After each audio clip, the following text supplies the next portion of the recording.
আবারও নৌকায় ভোট চাইলেন প্রধানমন্ত্রী। রূপপুর পারমাণবিক বিদ্যুৎ কেন্দ্র উদ্বোধন, আতঙ্কিত না হওয়ার পরামর্শ। মৌলবাদ ও চরমপন্থা মোকাবেলায় একসাথে কাজ করবে বাংলাদেশ ও ভারত। ঢাকায় চালু হলো সমন্বিত ভারতীয় ভিসা কেন্দ্র।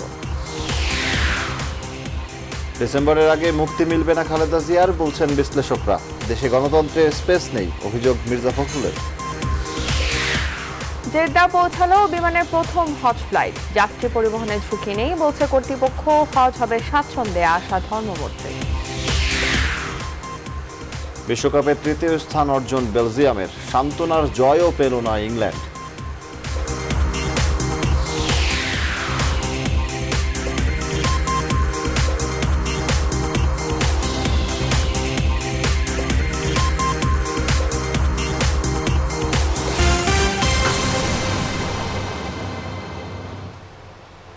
স্বাগত নিউজ 24 সংবাদে। আপনাদের সঙ্গে আছে আমি যোজনা আফরিন এবং আমি সজল দাস। দেখছিলেন শিরোনাম, এবারে পুরো খবর।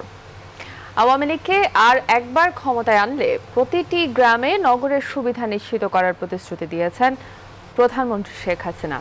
উন্নয়নের ধারাবাহিকতা ও জনগণের সেবায় আগামী নির্বাচনেও পাবনাবাসীর কাছে নৌকা মার্কায় ভোট চেয়েছেন আওয়ামী লীগ সভাপতি শেখ হাসিনা। পাবনার পুলিশ লাইন্স মাঠে জেলা আওয়ামী লীগ আয়োজিত জনসভায় প্রধানমন্ত্রী এই আহ্বান জানান। পাবনা থেকে আরো জানাচ্ছেন তানজির মেহেদি। পুলিশ লাইন্সের মাঠ ছাড়িয়ে মানুষ তখন আশপাশের লাগোয়া সড়কে, স্লোগানে মুখর গোটা শহর। অর্ধযুগের অপেক্ষার প্রহর ভেঙে আরও একবার পাবনা জনসভার মাঠে প্রধানমন্ত্রী শেখ হাসিনা। ইছামতি নদী পাড়ের এই জনপদের উন্নয়নে সঙ্গে আনলেন এক গুচ্ছ প্রকল্প, যার 31টির উদ্বোধন এবং 18টির ভিতে স্থাপন করেন প্রধানমন্ত্রী। প্রধানমন্ত্রী জনসভা মঞ্চে দাঁড়ালে সমবেত মানুষের মধ্যে ছড়িয়ে পড়ে তীব্র উচ্ছ্বাস। হাত নেড়ে উল্লসিত জনতার অভিবাদন গ্রহণ করেন আওয়ামী লীগ সভাপতি। প্রধানমন্ত্রী শেখ হাসিনা তার ভাষণে সরকারের সাফল্য আর অগ্রগতি নিয়ে কথা বলেন।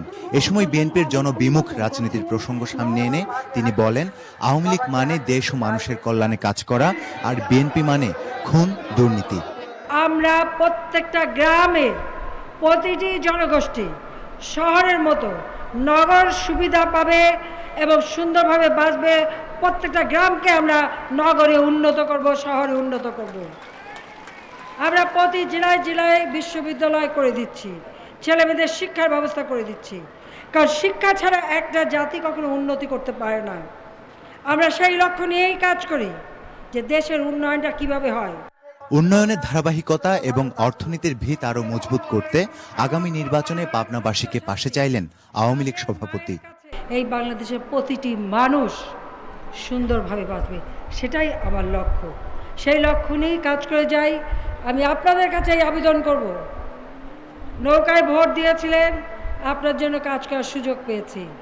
আগামী নির্বাচন আপনারা যদি নৌকা মার্কায় ভোট দেন, আমরা আবার ক্ষমতা আসব, আবার আপনাদের সেবা করার সুযোগ পাবো। আমি জানতে চাই, আপনারা নৌকায় ভোট দিয়ে আপনাদের সেবা করার সুযোগ দেবেন কিনা, আপনার হাত তুলে দেখান। জঙ্গিবাদ ও মাদকমুক্ত দেশ গড়তে সবার সহযোগিতা চান প্রধানমন্ত্রী শেখ হাসিনা। আজকে দারিদ্র্যমুক্ত বাংলাদেশ আমরা করতে চাই, জঙ্গি মুক্ত বাংলাদেশ গড়তে চাই। তানজির মেহেদি, নিউজ 24, পাবনা। এর আগে উদ্বোধন করা হয় রূপপুর পারমাণবিক বিদ্যুৎ কেন্দ্রের দ্বিতীয় ইউনিটের প্রথম কংক্রিটের ঢালাইয়ের কাজ। সকালে এর উদ্বোধন করেন প্রধানমন্ত্রী শেখ হাসিনা। সঙ্গে ছিলেন রুশ উপপ্রধানমন্ত্রী ইউরি ইভানোভিচ বরিসভ। সেখানে রাখা বক্তব্যে প্রধানমন্ত্রী বলেন, সর্বাধুনিক প্রযুক্তি দিয়ে তৈরি করা হচ্ছে এই বিদ্যুৎ কেন্দ্র, তাই এ নিয়ে আতঙ্কিত হবার কোনো কারণ নেই। পাবনার রূপপুর থেকে আরো জানাচ্ছেন তানজির মেহেদি। ক্যামেরায় ছিলেন শাকিল মল্লিক। স্বপ্নের দেয়াল পেরিয়ে বাস্তবতায় রূপ নিচ্ছে রূপপুর পারমাণবিক বিদ্যুৎ কেন্দ্র। আন্তর্জাতিক আণবিক শক্তি সংস্থার নীতিমালা মেনে পদ্মাপাড়ে নির্মিত হচ্ছে দেশের সবচেয়ে বড় এই প্রকল্প। রাশিয়ার সর্বাধুনিক প্রযুক্তি, আর্থিক সহায়তা আর সার্বিক তত্ত্বাবধানে এগিয়ে চলছে 2400 মেগাওয়াটের এই বিদ্যুৎ কেন্দ্রের কাজ। গত নভেম্বরে পারমাণবিক বিদ্যুৎ কেন্দ্রের প্রথম পারমাণবিক চুল্লির কংক্রিট ঢালাইয়ের মধ্য দিয়ে 32তম দেশ হিসেবে বিশ্ব পরমাণু ক্লাবের নাম লিখিয়েছে বাংলাদেশ। তার মাত্র 7 মাসের মধ্যে এবার শুরু হলো দ্বিতীয় চুল্লির নির্মাণ কাজ। কংক্রিট ঢালাইয়ের মধ্য দিয়ে কাজের আনুষ্ঠানিক উদ্বোধন করেন প্রধানমন্ত্রী শেখ হাসিনা ও রাশিয়ার উপপ্রধানমন্ত্রী ইউরি ইভানোভিচ বরিসভ।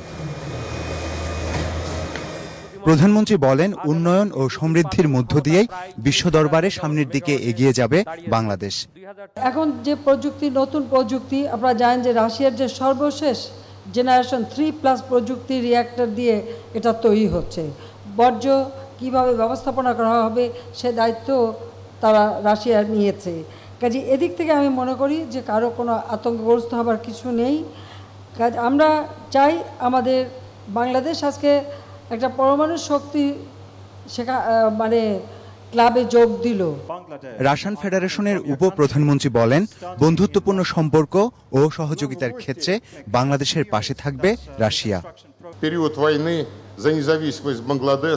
গত কয়েক বছরে বাংলাদেশের অর্থনীতি বেশ এগিয়েছে। আমার বিশ্বাস এই প্রকল্প অর্থনীতিকে আরো শক্তিশালী ও বেগবান করবে। রাশিয়া তার অর্জিত জ্ঞান ও অভিজ্ঞতাকে কাজে লাগিয়ে এই প্রকল্পের জন্য কাজ করছে।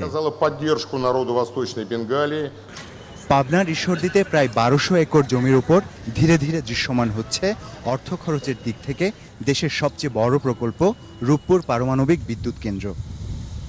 একটি পারমাণবিক বিদ্যুৎ কেন্দ্রের সবচেয়ে বড় চ্যালেঞ্জ হচ্ছে নির্ধারিত সময়ের মধ্যে নির্মাণ কাজ শেষ করা এবং সার্বিক নিরাপত্তা নিশ্চিত করা। আর এই দুটি ক্ষেত্রেই এগিয়ে আছে বাংলাদেশ। আশা করা হচ্ছে বছর 5 মধ্যেই উৎপাদনে আসবে এই কেন্দ্র। তাই প্রকল্পকে দেশের বিদ্যুৎ চাহিদার বড় যোগানদাতা হিসেবে শুধু নয়, দেখা হচ্ছে একটি জাতির আত্মবিশ্বাসের প্রতীক আর গৌরবের স্মারক হিসেবে। তানজির মেহেদি, নিউজ 24, ঈশ্বরদী, পাবনা। জনগণকে মৌলবাদ ও চরমপন্থার হাত থেকে রক্ষার জন্য পারস্পরিক অংশীদারিত্বের মাধ্যমে কাজ করছে ভারত ও বাংলাদেশ। শনিবার রাজশাহীর সারদা পুলিশ একাডেমিতে বাংলাদেশ ভারত মৈত্রী ভবন উদ্বোধনের পর এক অনুষ্ঠানে এই মন্তব্য করেন সফররত ভারতের স্বরাষ্ট্রমন্ত্রী রাজনাথ সিং। এর আগে স্বরাষ্ট্রমন্ত্রী আসাদুজ্জামান খান কামালকে নিয়ে ঢাকায় সবচেয়ে বড় ভারতীয় ভিসা সেন্টারের উদ্বোধন করেন তিনি। এছাড়া সকালে প্রধানমন্ত্রী শেখ হাসিনার সঙ্গে সৌজন্য সাক্ষাতে দুই দেশের অভিন্ন সমস্যাগুলো নিয়ে আলোচনা করেন তারা। আরও জানাচ্ছেন লাকমিনা জেসমিন সোমা। 3 দিনের সফরে বাংলাদেশে এসে ব্যস্ত সময় পার করছেন ভারতের স্বরাষ্ট্রমন্ত্রী রাজনাথ সিং। সফরের দ্বিতীয় দিনে শনিবার সকালে রাজধানীতে নতুন সমন্বিত ও অত্যাধুনিক ভারতীয় ভিসা আবেদন কেন্দ্রের উদ্বোধন করেন ভারতের স্বরাষ্ট্রমন্ত্রী রাজনাথ সিং এবং বাংলাদেশের স্বরাষ্ট্রমন্ত্রী আসাদুজ্জামান খান কামাল। এটি হচ্ছে সবচেয়ে বড় ভারতীয় ভিসা আবেদন কেন্দ্র, যেখান থেকে প্রতিদিন 5000-এরও বেশি ভিসা ইস্যু করা হবে। খুব শিগগির রাজধানীতে ভারতের বাকি 4 ভিসা কেন্দ্র এই কেন্দ্রে প্রতিস্থাপন করা হবে। ভিসা সেন্টারের উদ্বোধনের পর আকাশপথে রাজশাহীতে যান দুই স্বরাষ্ট্রমন্ত্রী। সেখানে সারদা পুলিশ একাডেমিতে বাংলাদেশ ভারত মৈত্রী ভবন এবং ভবনের অত্যাধুনিক আইটি সেন্টারের উদ্বোধন করেন তারা। এ সময় দুই দেশের পুলিশের মধ্যে দ্বিপক্ষীয় সহযোগিতা বিষয়ক একটি সমঝোতা স্মারক সই হয়। উদ্বোধনী অনুষ্ঠানে ভারতের স্বরাষ্ট্রমন্ত্রী বলেন, আঞ্চলিক অস্থিতিশীলতা ও সন্ত্রাসী শক্তি মোকাবেলায় হাতে হাত মিলিয়ে কাজ করছে ভারত ও বাংলাদেশ।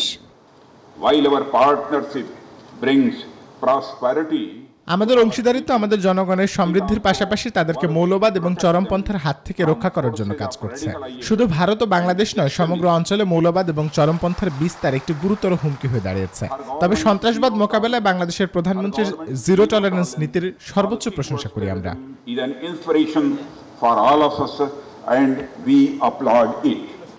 এ সময় স্বরাষ্ট্রমন্ত্রী আসাদুজ্জামান খান কামাল মুক্তিযুদ্ধে ভারতের অবদান স্মরণ করে দুদেশের সম্পর্ক আরও এগিয়ে নেওয়ার প্রত্যাশা ব্যক্ত করেন। I convey my warm appreciation to all who have constantly expanded areas of cooperation between Bangladesh and India.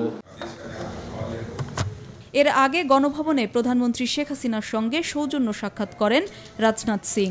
এ সময় সন্ত্রাসবাদ মোকাবেলা বিষয়ে আলোচনা ছাড়াও দুদেশের অভিন্ন সমস্যা সমাধানে একযোগে কাজ করা বিষয়ে গুরুত্ব আরোপ করেন তারা। লাকমিনা জেসমিন সোমা, নিউজ 24, ঢাকা। আইনি প্রক্রিয়াতেও ডিসেম্বরের আগে মুক্তি মিলবে না খালেদা জিয়ার, বলছেন আইন বিশেষজ্ঞ শাহদিন মালিক। রাষ্ট্রবিজ্ঞানী এমাজউদ্দিন আহমেদও মনে করেন নির্বাচনে বিএনপির পক্ষে কাজ করতে দেয়া হবে না খালেদা জিয়াকে।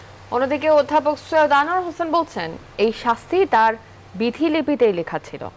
এই তিনজন মোটামুটি একমত নির্বাচনের আগে মুক্তি পাচ্ছেন না বিএনপি চেয়ারপারসন। আরো জানাচ্ছেন তৌহিদ শান্ত। এবছর ৮ ফেব্রুয়ারি জেলে যান খালেদা জিয়া। গত এপ্রিলে স্বাস্থ্য পরীক্ষার জন্য খালেদা জিয়াকে বঙ্গবন্ধু শেখ মুজিব মেডিকেল বিশ্ববিদ্যালয়ে নিয়ে এসেছিল কারা কর্তৃপক্ষ। যে মামলায় এই কারাভোগ, তাতে উচ্চ আদালত থেকে জামিনেই আছেন বিএনপি নেত্রী, কিন্তু কারামুক্ত হতে পারেননি। এর জন্য আরও ৬টি বিভিন্ন মামলায় জামিন নিতে হবে সাবেক এই প্রধানমন্ত্রীকে। জামিন আবেদনের এই আইনি প্রক্রিয়া অব্যাহত রেখেছেন তার আইনজীবীরা। এর পাশাপাশি অনশন, মানববন্ধন, কালো পতাকা প্রদর্শন এমন কর্মসূচি নিয়েও মাঠে নেমেছেন বিএনপি নেতাকর্মীরা। সুচিকিৎসার জন্য কারাগারের বাইরে খালেদা জিয়াকে বিশেষায়িত হাসপাতালে ভর্তির দাবিও জানিয়েছে বিএনপি। এসব দেখে শুনে বিএনপি নেত্রীর দীর্ঘদিনের সহচর অধ্যাপক এমাজউদ্দিন আহমেদও বলছেন আগামী নির্বাচনে বিএনপির পক্ষে তিনি মাঠে থাকতে পারবেন কিনা সেটা অনিশ্চিত। শাহদিন মালিকও এমনটাই মনে করেন।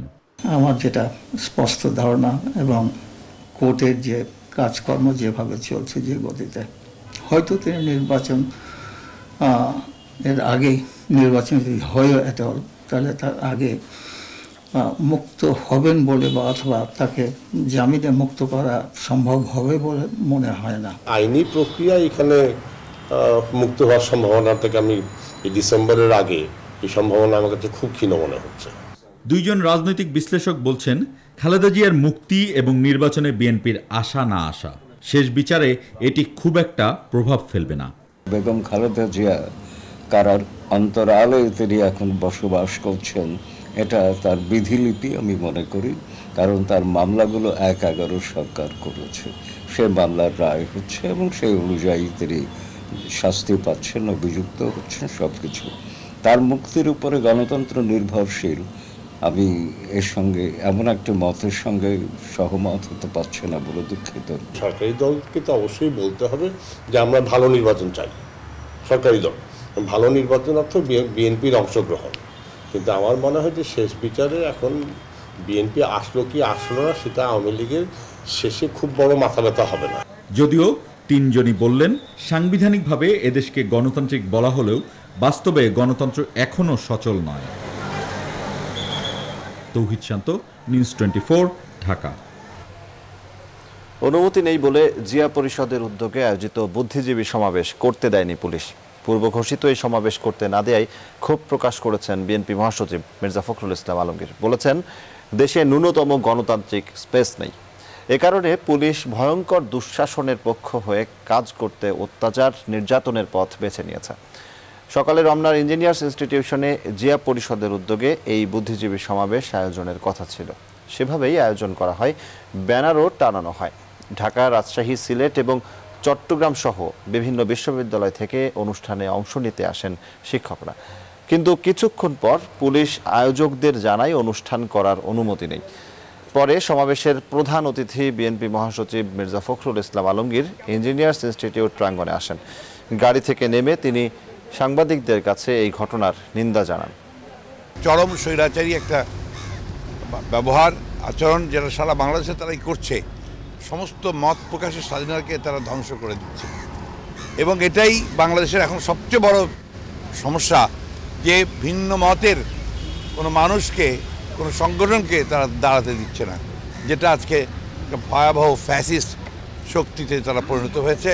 তীব্র নিন্দা জানাচ্ছি, প্রতিবাদ করছি, ধিক্কার জানাচ্ছি সরকারকে, যে তারা ন্যূনতম মত প্রকাশের যে স্বাধীনতা, যেটা পলিটিক্যাল সংগঠন নয়, তাকেও তো আজকে তারা সব করতে দিচ্ছে না। কোটা সংস্কার সমস্যার সমাধানে সরকার সঠিক পথে এগোচ্ছে বলে মন্তব্য করেছেন আওয়ামী লীগের সাধারণ সম্পাদক, সড়ক পরিবহন ও সেতুমন্ত্রী ওবায়দুল কাদের।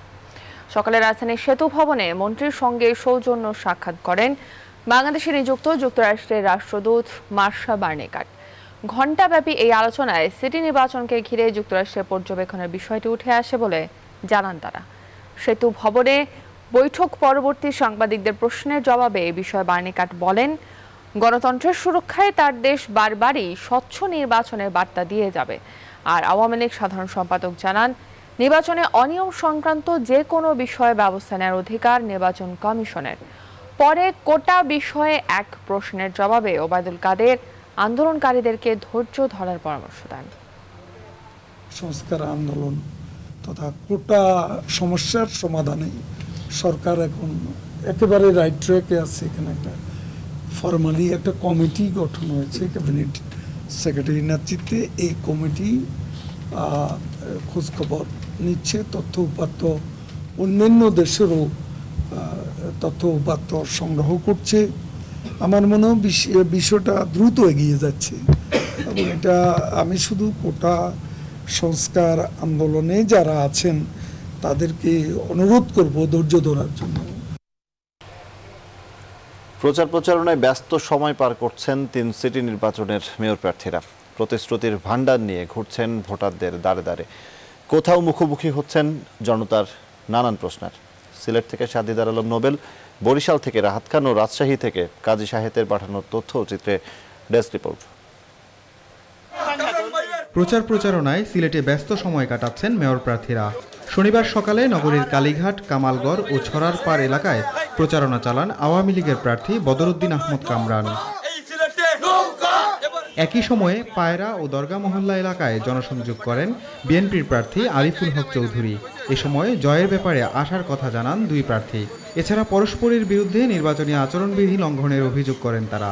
সঠিকভাবে আমার ভোটের মূল্যায়ন হবে কিনা, না গাজীপুর বা খুলনা মতো এখানে কোনো ইঞ্জিনিয়ারিং হবে, এই ধরনের একটা শঙ্কায় কাজ করতেছে। তাদের দলের ভিতরে তারা যেভাবে মারামারি শুরু করছেন, তাদের আমরা অত্যন্ত শঙ্কায় যে সুষ্ঠু সুন্দর নির্বাচন পরিবেশকে বিনষ্ট করার জন্য তারা কোনো অশুভ শক্তি তারা কাজ করছেন কিনা। রাজশাহীর 28 নম্বর ওয়ার্ড এলাকায় সকালে প্রচারণা চালান বিএনপির প্রার্থী মোসাদ্দেক হোসেন বুলবুল। শনিবার সকাল 8টায় নগরীর বাদুরতলা মোড় থেকে প্রচারণা শুরু করেন তিনি। নির্বাচন কমিশন এবং প্রশাসনের কিছু অতি উৎসাহী অফিসাররা আজকে নির্বাচনের পরিবেশ নষ্ট করার চেষ্টা করছে, তারা সরকারের দালালি করছে। এছাড়া আওয়ামী লীগের প্রার্থী এইচ.এম. খায়রুজ্জামান লিটন নগরীর বুথপাড়া এলাকা থেকে গণসংযোগ শুরু করেন বেলা 11টায়। এ সময় 30 নং ওয়ার্ডে প্রচারণা চালান তিনি। অহেতুক কাউকে হয়রানি করা হচ্ছে বা কারো কাজে বাধা প্রদান করা হচ্ছে এমন কোনো অভিযোগ পাইনি পর্যন্ত, এবং সে কারণে আমরা তাদের বিরুদ্ধে কোনো মন্তব্য করতে রাজি নই। বরিশাল নগরীর 29 নম্বর ওয়ার্ড এলাকায় প্রচারে অংশ নেন বিএনপির মেয়র প্রার্থী অ্যাডভোকেট মুজিবুর রহমান সরওয়ার। এ সময় ধানের শীষে ভোট চান তিনি। কমিশনারদের বিভিন্ন জায়গায় হুমকি ধমকি দিচ্ছে, প্রত্যাহার করিয়ে নেওয়া হচ্ছে এবং অফিস ভাঙচুর করছে। নগরীর নুরিয়া স্কুল এলাকায় প্রচারণা চালান আওয়ামী লীগের প্রার্থী সাদিক আব্দুল্লাহ। এ সময় সব পক্ষকে জনগণের রায় মেনে নেওয়ার আহ্বান জানান তিনি। 30 তারিখের অপেক্ষায় সবাই আছে তাদের পছন্দ মতো একজন মেয়র নির্বাচিত করার জন্য। 3 সিটি নির্বাচনে ভোট গ্রহণ হবে আগামী 30 জুলাই। সৌদি আরবের জেদ্দায় পৌঁছেছে বাংলাদেশ বিমানের প্রথম হজ ফ্লাইট। এর আগে শনিবার সকাল 7:55 419 জন হজ যাত্রী নিয়ে শাহজালাল আন্তর্জাতিক বিমানবন্দর থেকে ছেড়ে যায় বিমানটি। হজযাত্রীদের বিদায় দিয়ে বিমান ও পর্যটন মন্ত্রী সাংবাদিকদের বলেন, এবার টিকিট, ভিসা কিংবা যাত্রী পরিবহন নিয়ে কোনো ঝুঁকি নেই। আর ধর্মমন্ত্রী বলেন, সবাই স্বাচ্ছন্দ্যে হজ করবে। আরও জানাচ্ছেন আহসান হাবিব। ঢাকা হজ অফিস, হাব, বিমান ও পর্যটন মন্ত্রণালয় এবং ধর্ম মন্ত্রণালয় সবার দাবি এবারের হজ আয়োজন অন্য যে কোনো বারের চেয়ে গোছালো ও ত্রুটিমুক্ত। এই আয়োজনের মধ্য দিয়ে শনিবার থেকে শুরু হয় বাংলাদেশের হজ যাত্রীদের সৌদি আরব যাত্রা। সকাল 7:55 বাংলাদেশ বিমানের প্রথম হজ ফ্লাইটটি 419 জন হজ যাত্রী নিয়ে রওনা হয় সৌদি আরবের উদ্দেশ্যে। বিমানবন্দরে হজযাত্রীদের বিদায় জানাতে আসেন ধর্মমন্ত্রী এবং বেসামরিক বিমান পরিবহন ও পর্যটন মন্ত্রী। এ সময় সাংবাদিকদের তারা বলেন, বিমানের টিকিট, ভিসা নিয়ে এবার কোনো জটিলতা হবে না। কোনো ফ্লাইট বাতিল হওয়ার আশঙ্কাও নাকচ করেন তারা। কোনো সংখ্যা নাই এবং 5 গুণ বেশি বিমানের টিকিট বিক্রি হয়েছে ইতিমধ্যেই। এবছর আমাদের কোনো রিস্ক নাই, আমরা সুন্দরভাবে কাজ করে যাচ্ছি। সময় আছে, সেগুলি বিক্রি হয়ে যাবে, কোনো অসুবিধা হবে না ইনশাল্লাহ। 419 জন আমাদের প্রথম যাচ্ছেন ঢাকা থেকে সৌদি। আমি আপনাদেরকে অভিনন্দন জানাই, স্বাগত জানাই। হজ যাত্রীদের কাছেও শোনা গেল তাদের সন্তোষের কথা। তারা বলেন, সামগ্রিক ব্যবস্থাপনায় এখনো কোনো ত্রুটি দেখা যায়নি। আমরা এখন পর্যন্ত যে প্রক্রিয়া ধরে এসেছি, কোথাও কোনো সমস্যা হয়নি, সব সুষ্ঠুভাবে সমমত সম্পন্ন হয়েছে। সার্বিক ব্যবস্থাপনা ভালোই, অলমোস্ট হজ ক্যাম্প থেকে লাউঞ্জ হয়ে বিমান পর্যন্ত ভালোই। চমৎকার ব্যবস্থাপনা, সরকারের উদ্যোগে ক্যাটাগরি এ ক্যাটাগরি বি আওতায় হজ যাত্রীদের নেওয়া হয়েছে এবং এদের মক্কা মদিনা অ্যাকোমোডেশন খুব কাছে। এবার বাংলাদেশ থেকে হজে যাচ্ছেন 1,26,798 জন ধর্মপ্রাণ মুসলমান। হজ ফ্লাইট চলবে 15 আগস্ট পর্যন্ত। আহসান হাবিব, নিউজ 24, ঢাকা। 14তম এশিয়ান স্কুলস দাবা চ্যাম্পিয়নশিপ 2018 আসরে ব্লিটজ দাবায় স্বর্ণ ও স্ট্যান্ডার্ড দাবায় ব্রোঞ্জ পদক লাভ করেছে নৌশিন আঞ্জুমান। শ্রীলঙ্কার ভাস্কাদুভা শহরে অনুষ্ঠিত ব্লিটজ দাবায় নৌশিন 7 খেলায় 6 পয়েন্ট পেয়ে চ্যাম্পিয়ন হয়ে স্বর্ণ পদক পান এবং স্ট্যান্ডার্ড দাবায় 9 খেলায় 6.5 পয়েন্ট পেয়ে তৃতীয় স্থান লাভ করে ব্রোঞ্জ পদক পান। এই ইভেন্টের স্ট্যান্ডার্ড দাবায় ব্রোঞ্জ পদক লাভের জন্য তিনি মহিলা ক্যান্ডিডেট মাস্টারের খেতাব পাবেন। স্ট্যান্ডার্ড দাবার অন্যান্য গ্রুপে ওপেন অনূর্ধ্ব 9 গ্রুপে ক্যান্ডিডেট মাস্টার মনুন রেজানির 9 খেলায় 6 পয়েন্ট পেয়ে অষ্টম হয়েছেন।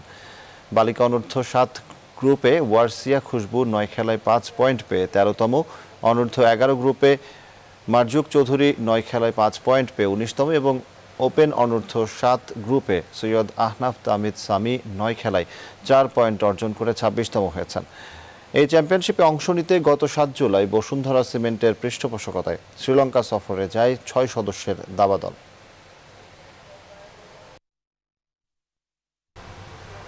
নেক্সট সংবাদে এই পর্যায়ে নিচ্ছে একটি বিরতি। ফিরছে আরো খবর নিয়ে, আমাদের সঙ্গেই থাকুন।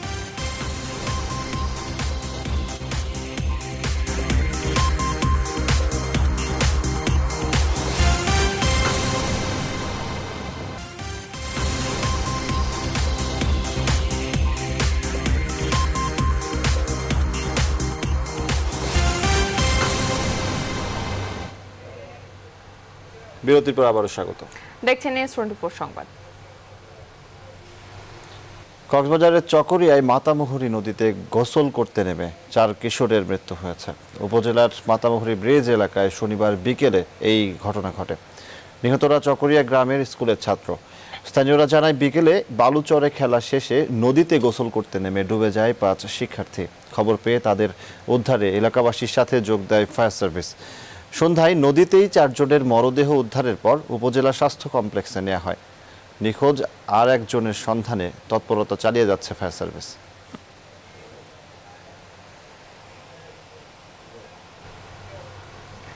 চাকরি স্থায়ীর অংশ হিসেবে আগামী 7 দিনের মধ্যে ক্লাস চালিয়ে যাওয়ার প্রজ্ঞাপন জারির দাবি জানিয়েছে অতিরিক্ত শ্রেণী শিক্ষক হিসেবে নিয়োগ পাওয়া 5002 শিক্ষক। শনিবার সকালে জাতীয় প্রেস ক্লাবের সামনে আয়োজিত মানববন্ধন কর্মসূচি থেকে এই দাবি জানানো হয়। মন্ত্রণালয় এই সময়ের মধ্যে প্রজ্ঞাপন জারি করতে না পারলে কঠোর কর্মসূচি ঘোষণার হুঁশিয়ারি দেন শিক্ষকরা। জুবাইর আল মাহমুদের প্রতিবেদন। শেষ পর্যন্ত চাকরি স্থায়ীর দাবিতে আন্দোলনেই নামতে হলো শিক্ষা মন্ত্রণালয়ের সেকায় প্রকল্পের অধীন অতিরিক্ত শ্রেণী শিক্ষক বা এসিটি হিসেবে নিয়োগ পাওয়া শিক্ষকদের। পিছিয়ে পড়া স্কুলগুলোর মান উন্নয়নে 2015 সালে এসব শিক্ষকদের নিয়োগ দেয় শিক্ষা মন্ত্রণালয়। নিয়োগের সময় প্রকল্পের মেয়াদ শেষে শিক্ষকদের অন্য প্রকল্পে স্থানান্তর অথবা এমপিওর মাধ্যমে চাকরি স্থায়ী করার কথা বলা হলেও মন্ত্রণালয় তা বাস্তবায়ন করেনি। মূলত এ কারণেই এই কর্মসূচি। আমরা আমাদের জীবনের সবটুকু দিয়ে আমাদের এই প্রকল্পটাকে সফল করেছি। এখন এই মতো অবস্থায় যদি শিক্ষা মন্ত্রণালয় আমাদেরকে হতাশ করে, আমাদের মৃত্যু ছাড়া অন্য কোনো উপায় থাকবে না। আসলে আমরা বেতন পাচ্ছি না 6 মাস ধরে। আমরা শেখাবে সারেরা 50% শিক্ষার হারকে 100% উন্নতি করেছি। আমরা বাল্যবিবাহ রোধ করেছি। আমরা অতিরিক্ত শ্রেণী শিক্ষকের অতি শব্দ থেকে মুক্তি পেয়ে শ্রেণী শিক্ষক হিসেবে স্বীকৃতি পেতে চাই। হাজারো এসিটিদের সঙ্গে মানববন্ধনে অংশ নিয়েছেন দুর্গম এলাকার স্কুলগুলোর প্রধান শিক্ষকরাও। আমার এর আগে 47% পাশ করত, এসিটি টিচার যাওয়ার পর ফলাফল কড়াকড়ি হওয়া সত্ত্বেও 77% পাশ করেছে। আগামী 7 দিনের মধ্যে যদি আমাদের লিখিত আকারে প্রজ্ঞাপন আকারে স্কুলে যাওয়ার অনুমতি পেশ করা না হয় তাহলে আমরা অবস্থান কর্মসূচি, প্রতীকী অনশন এবং আমরণ অনশনের দিকে এগিয়ে যাব। সম্প্রতি এই প্রকল্পে অর্থায়নকারী সংস্থা বিশ্ব ব্যাংক সন্তুষ্টি জানিয়ে একটি প্রতিবেদন প্রকাশ করেছে। পাশাপাশি প্রকল্পের মেয়াদ বৃদ্ধির জন্য বিশ্ব ব্যাংক এবং এডিবি শিক্ষা মন্ত্রণালয়কে আরও 7,000 কোটি টাকা দিলেও এসব শিক্ষকদের স্থায়ী করতে মন্ত্রণালয় দৃশ্যমান কোনো পদক্ষেপ নেয়নি। জুবায়ের আল মাহমুদ, নিউজ 24, ঢাকা। সনাতন ধর্মাবলম্বীদের অন্যতম ধর্মীয় পর্ব জগন্নাথ দেবের রথযাত্রা উৎসব রাজধানী সহ সারা দেশে শুরু হয়েছে এই উৎসব। প্রতি বছর আষাঢ়ের শুক্লপক্ষের দ্বিতীয়া তিথিতে এই উৎসব শুরু হয়। আর এই উৎসব শেষ হবে আগামী 22 জুলাই উল্টো রথযাত্রার মধ্য দিয়ে। এই বিষয়ে বিস্তারিত জানাচ্ছেন মৌ খন্দকার।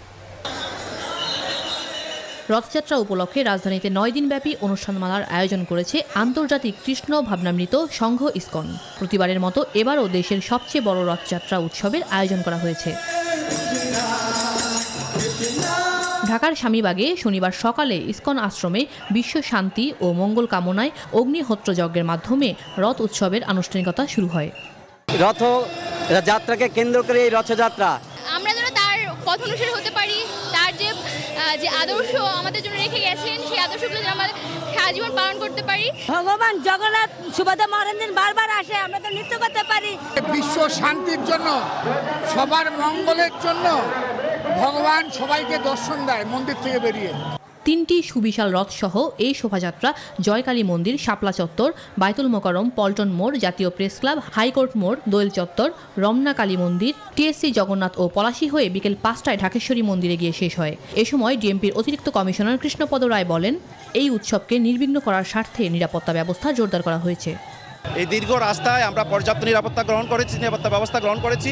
গোয়েন্দা কর্মকর্তারা কাজ করছেন, আমাদের ইনস্ট্রুমেন্টাল বিভিন্ন ডিভাইস আমরা ইউজ করেছি। রথযাত্রা চলাকালে আইন শৃঙ্খলা রক্ষায় সবার সহযোগিতাও চেয়েছে ডিএমপি।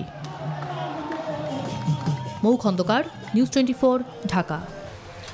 এবারে ফার্স্ট সিকিউরিটি ইসলামী ব্যাংক অর্থ বাণিজ্য সংবাদ।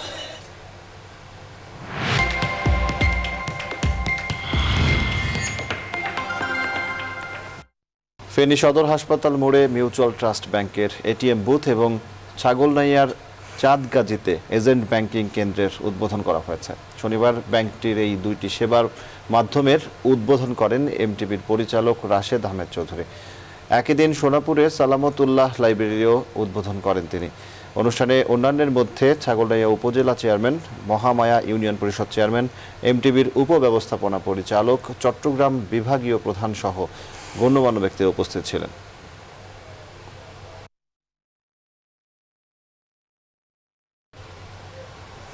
গেল কয়েক মাসে দেশের রপ্তানি আয়ের তুলনায় অস্বাভাবিক হারে বেড়ে গেছে আমদানি ব্যয়। আর এই আমদানি আড়ালে কোনো ধরনের অর্থ পাচার হচ্ছে কিনা সেই বিষয়ে সতর্ক থাকতে ব্যাংক কর্মকর্তাদের পরামর্শ দিলেন কেন্দ্রীয় ব্যাংকের গভর্নর ফজলে কবির। শনিবার রাজধানীর একটি হোটেলে তফসিলি ব্যাংকগুলোর প্রধান নির্বাহী কর্মকর্তাদের নিয়ে মানি লন্ডারিং ও সন্ত্রাস অর্থায়ন প্রতিরোধ বিষয়ক সম্মেলনে এমন পরামর্শ দেন তিনি। আরও জানাচ্ছেন নাজিয়া কোনা।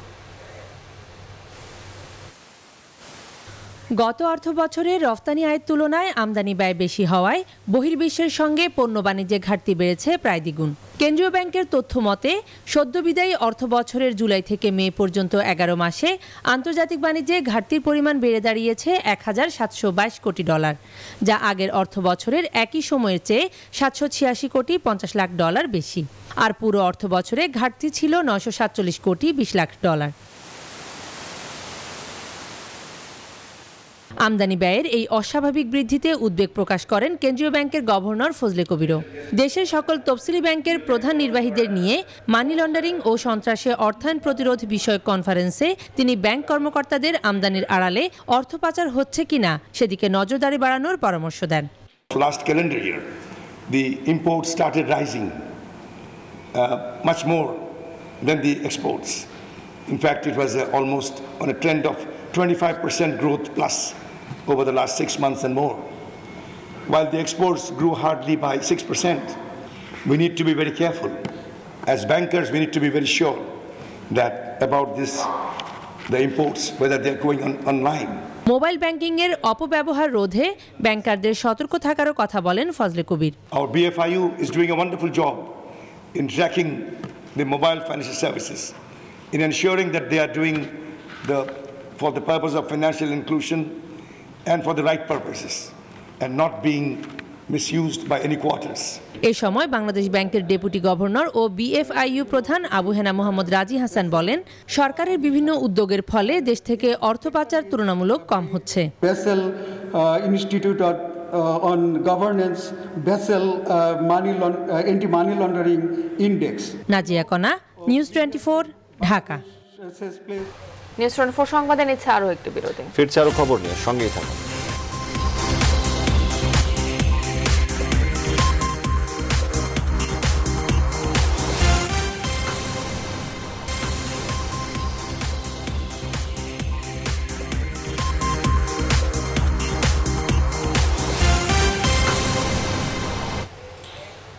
বিরতির পর আবারও স্বাগত। দেখছেন নিউজ 24 সংবাদ। এবারে নিউজ 24 আন্তর্জাতিক। পাকিস্তানের বেলুচিস্তান ও বান্নু শহরে ভয়াবহ হামলায় নিহতদের স্মরণে রোববার জাতীয় শোক দিবস পালন করবে দেশটির কেন্দ্রীয় সরকার। প্রধানমন্ত্রীর কার্যালয় থেকে এই খবর নিশ্চিত করা হয়। প্রায় 150 মানুষের প্রতি শ্রদ্ধা নিবেদনে জাতীয় পতাকা অর্ধনমিত রাখার সিদ্ধান্ত নিয়েছে পাকিস্তান সরকার। শুক্রবার বেলুচিস্তান প্রদেশের নির্বাচনী প্রচার সমাবেশে আত্মঘাতী হামলায় নিহত হয় বিএনপি নেতা নওয়াবজাদা সিরাজ রাইসানি সহ 132 জন মানুষ। আহত হয় 2 শতাধিক। একই দিনে বান্নু শহরে নির্বাচনী মিছিলকে ঘিরে হামলায় নিহত হয় 4 জন মানুষ। এদিকে আসন্ন নির্বাচনকে সামনে রেখে এই হামলার নিন্দা জানানো হয়েছে মার্কিন স্টেট ডিপার্টমেন্টের এক বিবৃতিতে। দুর্নীতি দায়ে অভিযুক্ত নওয়াজ শরীফ ও তার মেয়ে মরিয়ম নওয়াজকে জামিনের আবেদনের শুনানি হতে পারে আগামী 2-3 দিনের মধ্যেই। শুক্রবার পাকিস্তানে পৌঁছানোর পরপরই লাহোর বিমানবন্দর থেকে পুলিশি হেফাজতে নেওয়া হয় নওয়াজ শরীফ ও মেয়ে মরিয়ম নওয়াজকে। পরে তাদেরকে গ্রেফতার করা হয়। এরপর নওয়াজ শরীফ বলেন তিনি জামিনের জন্য আবেদন করবেন।